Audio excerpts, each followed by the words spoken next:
तुम्ही पाहताय राज्यातील शेतकऱ्यांसाठी आजच्या महत्त्वाच्या ठळक बातम्या। 8 प्रमुख यंत्रणांकडून विमान दुर्घटनेची चौकशी, ब्लॅक बॉक्स व्हॉइस रेकॉर्डर ताब्यात, घातपाताची शक्यता तपासणार।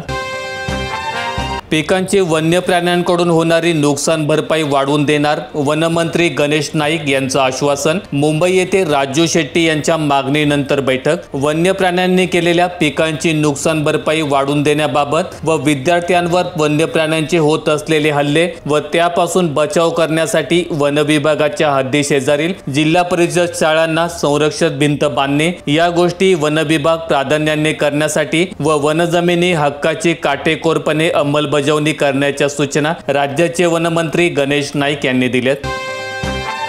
महावितरणची वीज ग्राहकांना धमकी, मीटर बसवण्यास विरोध केल्यास सवलत नाही, खासगी जागेत असले तरी मीटर ही महावितरणची मालमत्ता।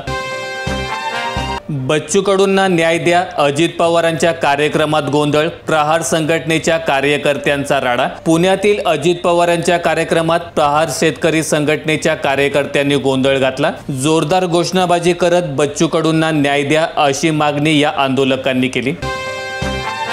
भोकरदन तालुक्यातील शेतकरी आर्थिक संकटात, मृग नक्षत्रात झालेल्या पावसामुळे मिरचीसह फळबागांचे मोठ्या प्रमाणात नुकसान।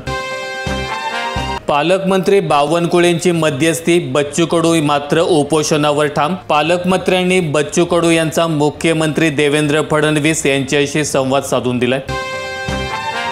जालन्यातील घोटाळ्यानंतर आता अनुदान वाटपाची चौकशी होणार, विभागीय आयुक्तांनी आदेश काढला। 8 जिल्ह्यातील RDC असतील समन्वय अधिकारी। जालना जिल्ह्यातील अंबड आणि घनसावंगी तालुक्यातील शेतकऱ्यांसाठी दिल्या जाणाऱ्या अनुदान वाटपात तब्बल 34 कोटी 97 लाख रुपयांचा घोटाळा नुकताच उघडकीस आलाय।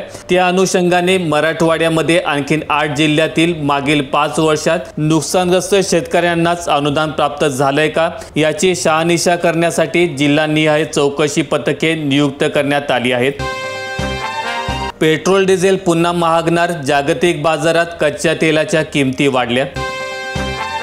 आनंदाची बातमी, भारतीय तटरक्षक दलात नाविक आणि यांत्रिक पदांसाठी भरती सुरू। भारतीय तटरक्षक दलात 10वी आणि 12वी उत्तीर्ण उमेदवारांसाठी नाविक आणि यांत्रिक पदांसाठी भरती जाहीर झाली आहे। फडणवीस आणि पवारांनी शेतकऱ्यांना फसवलं, माजी मंत्री अनिल देशमुख यांचा आरोप। कर्जमाफीवरून पुन्हा आक्रमक। जालना जिल्ह्यात अतिवृष्टी अनुदानात 34 कोटींचा घोटाळा, मराठवाड्यातील सर्व जिल्ह्यांमध्ये चौकशी, विभागीय आयुक्तांचे आदेश जारी। शेतकऱ्यांच्या कर्जमुक्तीसाठी समिती स्थापन करणार, महसूल मंत्री चंद्रशेखर बावनकुळे यांची माहिती। बच्चू कडू यांच्या आंदोलनाला भेट। राज्यात 1000% जास्त पर्जन्यवृष्टी, मे महिन्यात सर्वाधिक पावसाची नोंद, पुणे जिल्ह्यामध्ये 1715% वाढ। बच्चू कडूंच्या आंदोलनाला काँग्रेसचा पाठिंबा, मागण्या मान्य न झाल्यास राज्यभर शेतकरी आंदोलन उभारणार, नाना पटोले यांचा इशारा। पशुधनात वाढतोय वांझपणाचा धोका, गर्भपाताचे प्रमाण वाढले, सिमेंट मात्रेत शुद्धता गरजेची, पशुधन विभागाचे सर्वेक्षण। अकोला तालुक्यात 1607 हेक्टरवरील पिकांचे नुकसान, 57 घरांची पडझड, प्राथमिक अहवालामध्ये वादळी वाऱ्यासह पावसाचा तडाखा। पांडुरंगाच्या दरबारी समान न्याय, पंढरपुरामध्ये यंदा कोणालाही VIP दर्शन नाही, पालकमंत्री जयकुमार गोरे यांची माहिती। अंजनगाव सुरजी तालुक्यात नाफेड ज्वारी खरेदी थांबवण्याची मागणी, तलाठ्यांनी बोगस शेतकऱ्यांची नोंद केल्याचा शेतकऱ्यांचा आरोप। शेतकरी कर्जमाफी होणार, पण अटी काय असणार, मंत्री बावनकुळे यांनी सविस्तर सांगितलंय। राज्यातील शेतकऱ्यांना थेट कर्जमाफीची घोषणा करून फसू नये यासाठी सरकार आता अधिक शिस्तबद्ध आणि पारदर्शक प्रक्रिया राबवणार आहे। कर्जमाफी केवळ घोषणांवर न करता पात्र शेतकऱ्यांची निवड करून योग्य मदत मिळावी यासाठी एक उच्चस्तरीय समिती स्थापन केली जाणार आहे, अशी माहिती महसूल मंत्री चंद्रशेखर बावनकुळे यांनी यावेळी दिली।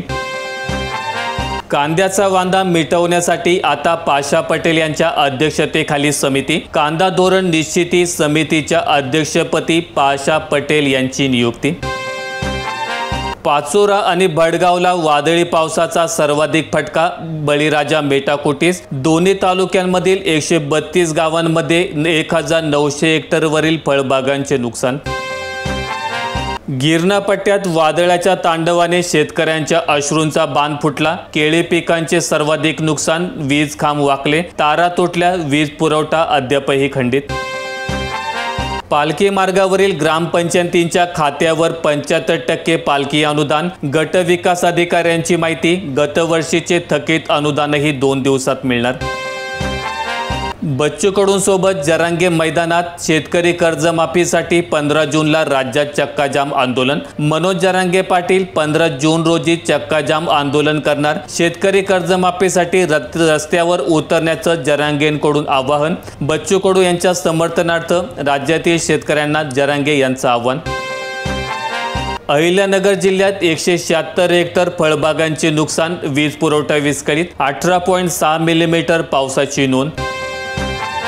कांदा दरात आश्वासक वाढ. लासलगाव बाजारात प्रति क्विंटल दर 2100 रुपयांवर.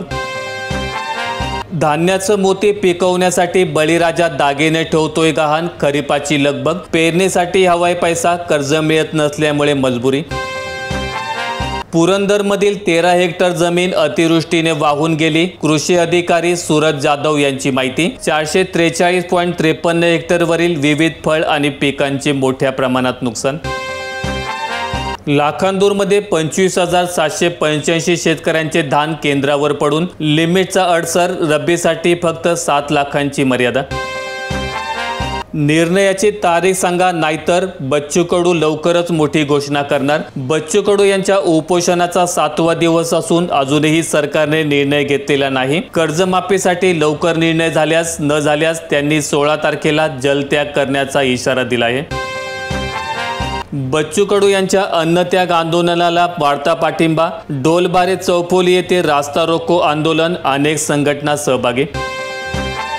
घरकुलांची मोफत वाळू बंद. बांधकाम ठप्प. नैसर्गिक, कृत्रिम किंवा पांढरी वाळू देण्याची आर्त मागणी.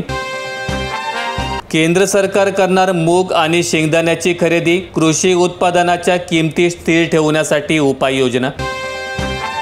खासदार अशोक चव्हाण पोहोचले थेट बांधावर. शेतकऱ्यांशी संवाद. जास्तीत जास्त नुकसान भरपाई मिळवून देण्याचे आश्वासन. नुकसानग्रस्तांना दिलासा देण्यासाठी आमदार दस शेतकऱ्यांच्या बांधावर. नुकसानीचे पंचनामे तात्काळ करण्याचे प्रशासनाला आदेश. माहिती आवडल्यास व्हिडिओला लाईक करून दररोजच्या बातम्या पाहण्यासाठी चॅनेल सबस्क्राईब करा. धन्यवाद.